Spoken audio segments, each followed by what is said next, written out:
नौशहरा फिरोज का सिविल अस्पताल बुनियादी तिब्बी सहूलियात से महरूम। तफसीलात जानते हैं हमारे नुमाइंदे एम जफर तगर से। जी जफर, तफसीलात से आगाह कीजिएगा।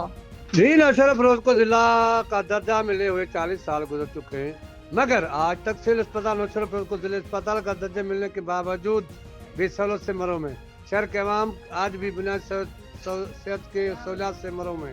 दिल के मरीजों के लिए भी कोई खातर खास सहूलत मौजूद नहीं।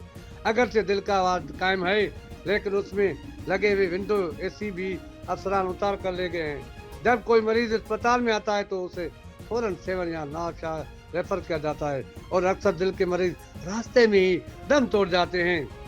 सिविल अस्पताल अब एक तरह से रेफर सेंटर बनकर रह गया है, क्योंकि अस्पताल में नए NICU सेंटर है, सेंटर की सहूलत मौजूद है, न वजाहत है, न ही कोई जदीद इलाज। कौमी शाहराह पर वाक़ होने के बावजूद जब कोई हादसा पेश आता है तो जख्मी को फौरन नवाबशाह मुंतकिल कर दिया जाता है।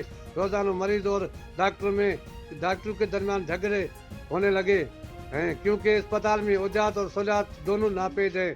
इलाके के सियासी व समाजी तंजुम ने सूबाई वज़ीर सेहत सेक्रेटरी सेहत से मुतालबा किया है सिविल अस्पताल नौशहरा फिरोज को फौरी तौर पर जिले के दर्जे की सहूलियात देकर NICU सेंटर कायम किया जाए और आवाम की बुनियादी सहूलियात फराहम की जाए। M Zafar Tagar, district bureau chief, Faiz news, district Naushahra Feroz. बहुत शुक्रिया जफर, हमें तफसीलात से आगाह करने के लिए।